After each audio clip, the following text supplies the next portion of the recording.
जय गुरुदेव। स्वामी हमें न बिसारिए, चाहे लाख लोग मिल जाएं, हम साया आपको बहुत हैं, आप सा हमको नाय। हम साया आपको बहुत हैं, आप सा हमको नाय।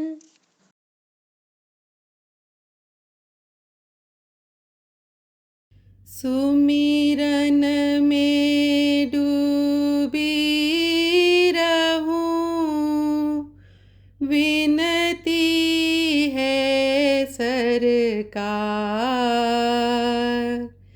नैनन से बहती रहे बस असुवन की धार।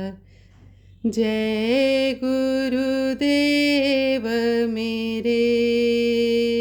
सुमिरन में डूबी रहूं, विनती है सरकार। नैनन से बहती रहे बस असुवन की धार। जय गुरुदेव मेरे। छवि आपकी देख कर मेरे मन में उठे हिलोर। नैना मेरे नीर बहाए, होकर प्रेम विभोर। जय गुरुदेव मेरे। छवि आपकी देख कर मेरे मन में उठे हिलोर। नैना मेरे नीर बहाए, होकर प्रेम विभोर। जय गुरुदेव मेरे। सिर पर हो बस हाथ तुम्हारा, हो जाऊं भव पार। नैनन से बहती रहे बस असुवन की धार। जय गुरुदेव मेरे। सिर पर हो बस हाथ तुम्हारा, हो जाऊं भव पार। नैनन से बहती रहे बस असुवन की धार। जय गुरुदेव मेरे। इन नैनों में बसे रहो प्रभु तुम आठों याम। नैनन से बहती रहे बस असुवन की धार। जय गुरुदेव मेरे। इन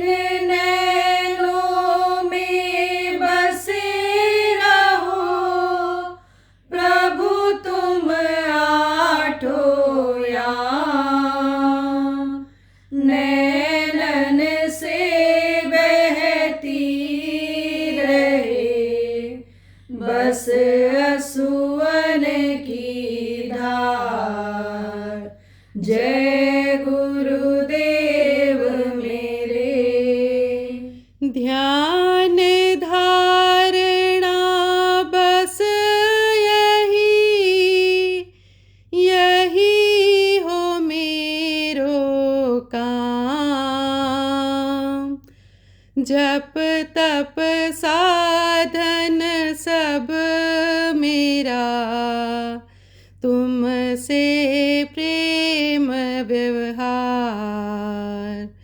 जय गुरुदेव मेरे। ध्यान धारणा बस यही हो मेरो काम। जप तप साधन सब मेरा, तुमसे प्रेम व्यवहार। जय गुरुदेव मेरे। जीवन में बस आपका मुझको रहे सहारा। नैनों में ऐसे रहो, पल पल करूं नजारा। जय गुरुदेव मेरे। जीवन में बस आपका मुझको रहे सहारा। नैनों में ऐसे रहो, पल पल करूं नजारा। जय गुरुदेव मेरे। चरण धूल माथे धरूं, जीवन लेऊं सवार। नैनों से बहती रहे बस असुवन की धार। जय गुरुदेव मेरे। चरण धूल माथे धरूं, जीवन लेऊं सवार। नैनन से बहती रहे बस असुवन की धार। जय गुरुदेव मेरे। सुमिरन में डूबी रहूं, विनती है सरकार। नैनन से बहती रहे बस असुवन की धार। जय गुरुदेव मेरे। जय गुरुदेव। जय गुरुदेव।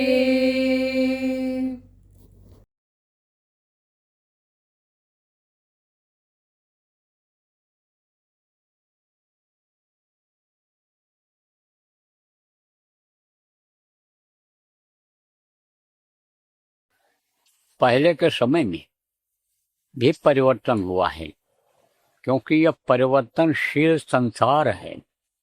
यहाँ बदलाव होता रहता है, पल पल में बदलाव होता है। आप ये समझो कि जो समय इस समय हुआ है, 1 सेकंड के बाद वो समय नहीं रहेगा। आप ये समझो जो मिनट हो जाता है, वो मिनट फिर 24 घंटे के बाद आता है, जब इसका चक्र पूरा होता है। सतयुग त्रेता द्वापर का जैसे चक्र हुआ है, यह चक्र जब पूरा होता है तब समझो वो समय आता है।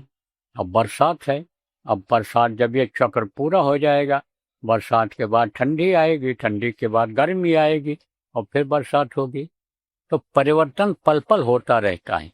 तो यह परिवर्तनशील संसार है। तो रहे हैं त्रेता में कौन?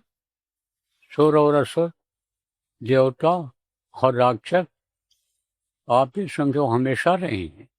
अब वही देवता और राक्षस, सुर और असुर में जब लड़ाई हुई थी, यह सब बनाए गए थे, सुर और असुर। सुर किसको कहते हैं? देवता को, तो देवलोक है, और असुरों का भी लोक है। अब असुर जो थे वो बलवान थे, ताकतवर थे। जैसे कोई बुद्धिमान हो, पढ़ा लिखा हो, और कोई पहलवान हो, तो पढ़ाई काम आती है। जब वो मारने दौड़ता है तब वो कोई विद्या उस समय काम नहीं आती है। जब हमला करता है, कोई लठ लेकर निकल पड़ा, तो बंदूक रिवॉल्वर जब तक निकालोगे तब तक लठ से मार के गिरा देगा।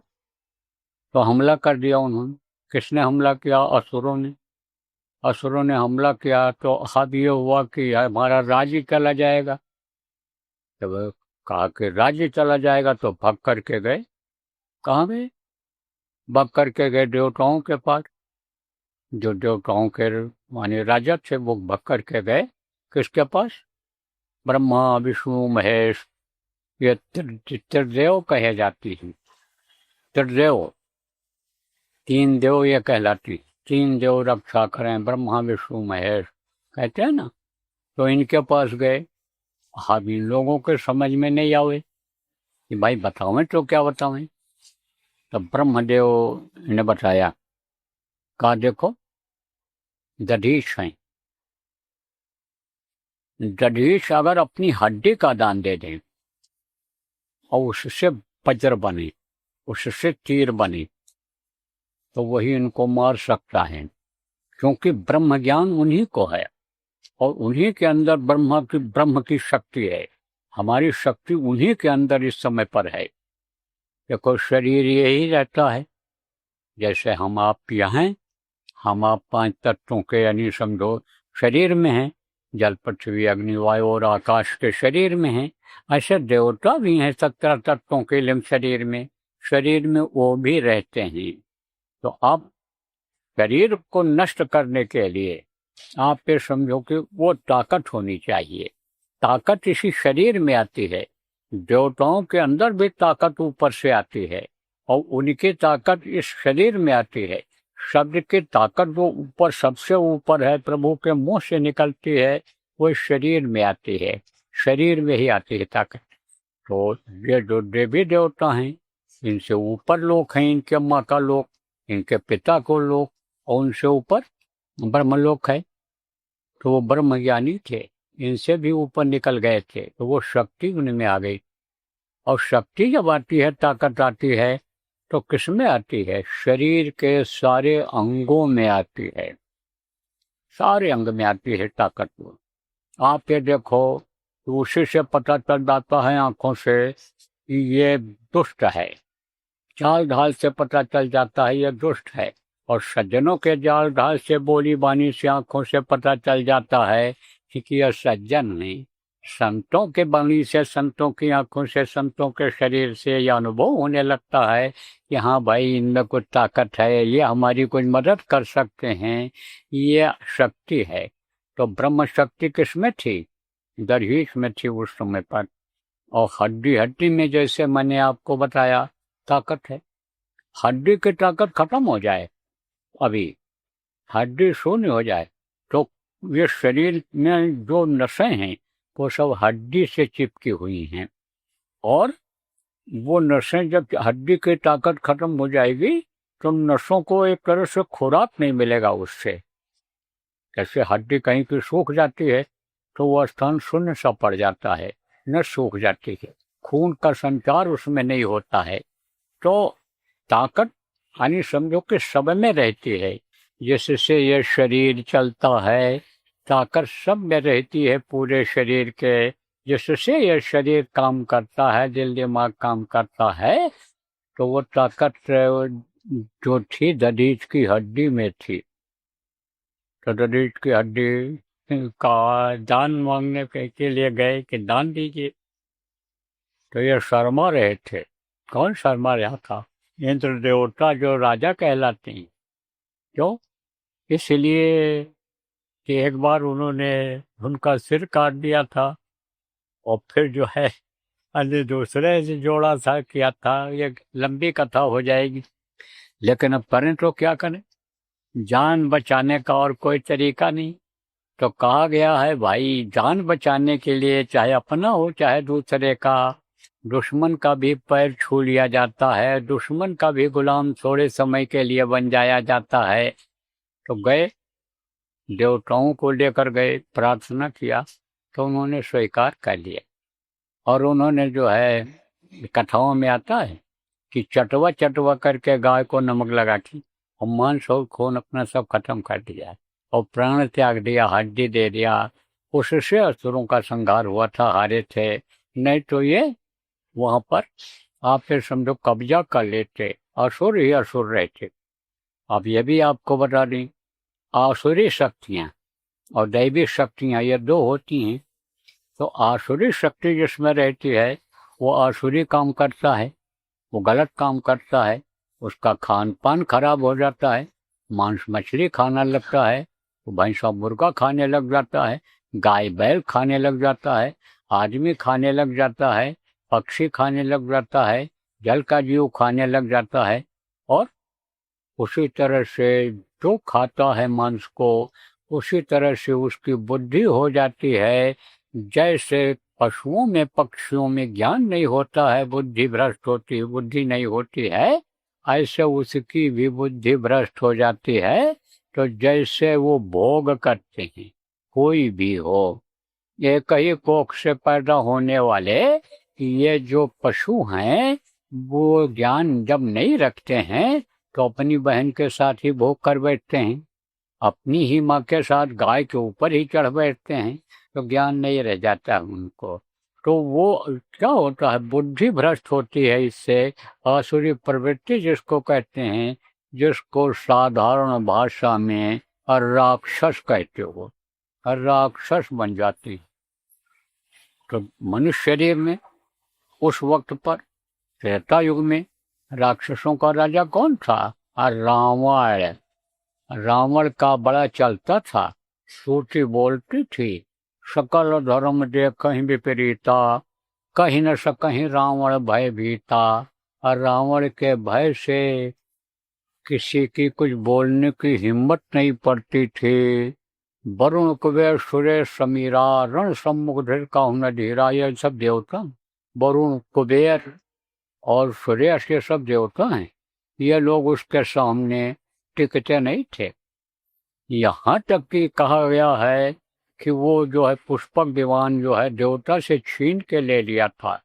आप समझो इंद्र को भी वो दौड़ाता था, इंद्र की शक्ति उस समय जिसके शरीर में थी वो उसको भी दौड़ाता था, देव शक्ति जिसमें थी उसको पानी भरवाता था वो। लेकिन ज्यादा दिन तो कोई चला ही नहीं। ये धरती का विधान है कि फला सो झड़ा और बरा सो बताना। बलि विक्रम वेणुदधीश गए और पारस गए जिन भारत ठाना, गए दुर्योधन जंग जुड़े जिन 64 कोष में छत्र ताना। और बलि ऐसे बलवान गए जकरे कखरी 10 कंध लुकाना। और धारा का प्रमाण यही स्वामी, हरा सो झरा बड़ा सो बताना। तो उनका भी अंत आया। अब कहते ना, हिल्ला रोजी बहाने मौत। मौत को जब आना होता है तो कोई ना कोई बहाना बनता है, बन जाता है। किसी ने मार दिया, काट दिया, एक्सीडेंट में खत्म हो गए, बीमारी में खत्म हो गए, यानी समझो कि रात भर में यानी खत्म हो गए। पूछे भाई क्या बीमारी हो गई थी? अरे बोले रात को खाए, गैस बन गई, पेट फूला और सुबह दम निकल गया। तो कोई ना कोई बहाना होता है। ऐसे बहाना बना, तो बहाना बना उसको मारने का, बनाया गया, भेजे गए। कौन भेजे गए? राजा दशरथ के पुत्र राम, जिनको आज भगवान कहते हैं, विश्वामित्र मांग करके ले गए। 12.5 वर्ष तक उनको वहां रखा, विद्या सिखाया, विद्या गुरु उनके बनी। और फिर जब वो लैस हो गए सारी विद्या अस्त्र शस्त्र से, तब लैस हो गए। राजेश तपस्वी, संतुष्ट, सत्यवादी, जितेंद्रिय दाता, सूर दयालुष्टा, वेद पाठिए 9 गुणा। जब 9 गुण आ गए तो वापस भेज। फिर उन्होंने दीक्षा लिया। किससे लिया? वशिष्ठ जी से। आध्यात्मिक ज्ञान किया, अभ्यास करना शुरू किए। अब आप ये समझो कि उनको किस काम के लिए भेजा गया था? रावण के विनाश के लिए, रावण को मारने के लिए। लेकिन जिनको छोटे छोटे लोग कहते हैं, अनपढ़ और गरीब कहते हैं, ऐसे आप बहुत से लोग हो जिनको लोग तवज्जो ही नहीं देते हैं, जो अपने को बड़ा समझते हैं। लेकिन देखो प्रेमियों, परिवर्तन हुआ है, बदलाव हुआ है, तो छोटे लोगों के द्वारा हुआ है। और परिवर्तन अगर होगा भी, जो निश्चित है होना, तो किसके द्वारा होगा? आपके द्वारा होगा, आप लोगों के द्वारा होगा, साधक समाज के द्वारा होगा, बाबा जय गुरुदेव संगत के द्वारा होगा, बाबा जय गुरुदेव और उनके बाद के नामदानियों के द्वारा होगा। परिवर्तन होगा, बहुत बड़ा परिवर्तन होगा, जो देश और दुनिया में नहीं हुआ है। एक धर्म रहेगा, एक छत्र राजा रहेगा, एक नियम चलेगा, एक कानून चलेगा। जैसे सतयुग में था, सतयुग आएगा, कलयुग जाएगा, कलयुग में ही सतयुग आएगा। लाएगा कौन? यही लाएंगे। आप जैसे जिनको लोग कहते छोटे लोग लाएंगे, वही लाएंगे। बड़े जो अपने को समझते हैं, चाहे विद्या में, चाहे बुद्धि में, चाहे धन में, चाहे पद प्रतिष्ठा में, वो खड़े खड़े देखते रह जाएंगे। जैसे अयोध्या में थे, एक से एक पढ़े लिखे लोग थे, एक से एक ज्योतिषी विद्वान थे, लेकिन राम का साथ दिए थे? नहीं दिए। कौन साथ दिया? बंदर और भालू साथ दिए, कोल और भील साथ दिए। लेकिन उनके द्वारा परिवर्तन हुआ। आज उनका भी इतिहास में नाम लिखा हुआ है। राम के नाम पर चाहे कोई प्रसाद फूल न चढ़ावे, लेकिन हनुमान की मूर्ति कहीं भी बनी हुई होगी, फूल पत्ती प्रसाद वहां लोग जरूर चढ़ाएंगे। लाल यानी समझ लो कपड़ा पहना करके, और आप समझो पत्थर पर सिंदूर लगा करके कहीं रख देगा कोई, तो हनुमान के नाम पर वहां भी मत्था लोग झुकाएंगे। राम के अधिक राम का दासा। प्रेमियों, आप लोगों को हिम्मत करने की जरूरत है, अपना हौसला बढ़ाने के लिए जरूरत है। लेकिन एक चीज हमको यह भी कहना है कि भाई, इनको बताएगा समझाएगा कौन? वो समय बंदर और भालुओं को बताया समझाया कौन? राम भगवान ने बताया, लक्ष्मण भगवान ने बताया। आपके समझो कि उस समय पर जो जामवंत थे, उन्होंने बताया और समझाया। कमान को अपने हाथ में लिया और समझा बता करके कराए। तो कुछ ऐसे भी लोगों की जरूरत है कि जो बताओ, समझाओ और कराओ। यह दिल दिमाग और ये बुद्धि आपका किस काम आएगा? कुछ नहीं, सब लेकर चले जाओगे। देखो, कुछ लोग आप इसमें ऐसे भी बैठे हो जो अपने अपने घरों से सुन रहे होगे, ऑनलाइन ये प्रसारित कर रहे हैं संदेश को। ऐसे भी हो कि जिनके ऊपर गुरु महाराज की बहुत बड़ी दया मिली है। आपके माता पिता जाते रहे, गुरु महाराज से आपके बुद्धि विवेक के लिए दया मांगते रहे, नौकरी चाकरी के लिए, धन व्यापार के लिए दया मांगते रहे, तो वो उनका मांगना और आप ये समझो कि गुरु महाराज का देना, यह आपके लिए फलदायी हो रहा है। मोटे बात आप ये समझो कि गरीब से गरीब आदमी मोटर कारों पर चलने लग गया, अच्छा कपड़ा पहनने लग गया। जिसके पास 10 था, उसके पास 100 हो गया, 100 के पास था 1000 हो गया, 1000 वाले का लाख हो गया, लाख वाले के पास करोड़ हो गए। कितने गुरु महाराज के नामदानी करोड़पति बन गए। आप जो समझे प्रभुता पर चाहिए, अगर उसमें फंसोगे आप तो चली जाएगी ये माया। माया का सिद्धांत क्या है? खावत खर्चत मुक्ति दे और संचित नरक द्वार। माया छाया एक सी, बेरला जाने कोई और भगता के पीछे फिरे, सन्मुख भागत सुन। इसका सिद्धांत यह है कि अगर इकट्ठा करोगे, किसी दिन गलत ढंग से पैसा आ गया तो वही बुद्धि खराब कर देगा, मार दोगे, काट दोगे, कत्ल कर दोगे, बस वो सब चला जाएगा। और कमाने की कोशिश करोगे कि लाख का करोड़ हो जाए, करोड़ का अरब खरब हो जाए, अरब खरब है तो कुबेर का खजाना हमें मिल जाए, तो पता चला छापा मारा, सब ले गए, डकैत आए, सब ले गए रिवाल पर दिखा करके।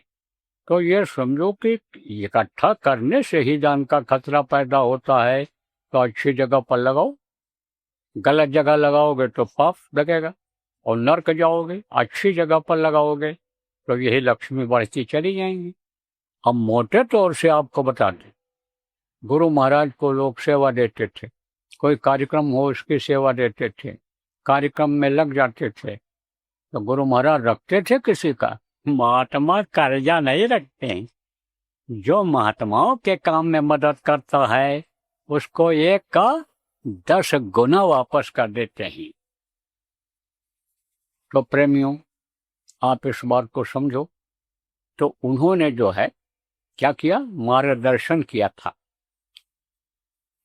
वो सेना 11 सोनी द्वापर में, उसके सामने कोई टिक पाते थोड़े लोग, लेकिन उनका मार्गदर्शन किसने किया, कृष्ण ने किया। तो उन्होंने 11 छोड़ी सेना को 18 दिन के अंदर महाभारत में खत्म करा। और जब यह था कि अब पांडव और पांडव की सेना खत्म हो जाएगी, ये खत्म हो जाएंगे, तो पांडव के साथ कुछ बच भी गए और पांडव सब बच गए। तो प्रेमियों, अब इस समय पर इस चीज की जरूरत है। तो देखो, इतना सुनने के बाद अब आप कहोगे भाई हम क्या सेवा करें, कैसे सेवा करें, सत्संग कैसे सुने? तो सत्संग का संकल्प बनाया जाता है। और सत्संग देखो, पहले एक जगह पर ही ज्यादातर होता था, लेकिन अब क्षेत्र बहुत बढ़ गया और अत्याचार पापाचार भी बहुत बढ़ गया। लोगों के कर्म खराब हो गए तो ये सत्संगों में पहुंच नहीं पाते हैं। मोह माया बहुत बढ़ गया तो ये पहुंच नहीं पाते हैं। तो देखो, कुछ समय से अभी दौरा संत ज्यादातर करते हैं। नानक जी के समय से ही देखो दौरा शुरू किया। नानक जी ने बहुत दौरा किया और बहुत जगहों पर बनाया। आप समझो, यानी जो ये मिशन बढ़ रही है इस समय, चाहे राधा स्वामी का हो और चाहे उनका हो, चाहे ये जैन धर्म चलाने वालों का हो, चाहे ये बुद्ध धर्म चलाने वालों का हो, उनके जो मार्गदर्शक थे, गुरु थे, बहुत मेहनत किए थे। तो गुरु महाराज भी जगह जगह सत्संग सुनाने के लिए जाते थे कि सब सुन लें, सब समझ लें, सब चेत जाएं। जो जीवात्मा सोई पड़ी है, जो धन मोह माया में ये फंसे हैं, सोए हुए हैं, इनको समझाया जाए, उससे थोड़ी ढिलाई दी जाए। तो जगह जगह सत्संग होता रहता है, तो सत्संग में जाना चाहिए। तो यह बात आपके समझ में आ गई। सेवा का आप करते ही हो, सत्संग भी सुनते हो बहुत लोग। मैं तो देखता हूँ बहुत लोग सुनते हैं। मैं तो ये भी देखता हूँ कि आपके मुंबई के कुछ लोग ऐसे भी, कहीं भी मैं रहूं, विदेश में अगर चला गया तो वहां पर कहते हैं अब हम कैसे पहुंच पाएंगे, वीजा नहीं है, कोई कहता पासपोर्ट ही नहीं बना, कोई कहता डेट एक्सपायर कर गया पासपोर्ट का, तो हमारा मान लिया जाए। इतनी लगन है, इतना तारीख याद रहता है, पूर्णिमा को आने का, त्रयोदशी को आने का इतना याद रहता है। जैसे त्रयोदशी और पूर्णिमा को आप भंडारा करते हो, सत्संग करते हो, नाम बेनी करते हो, साधना शिविर लगाते हो, ऐसे पूर्णिमा को याद रखते हैं।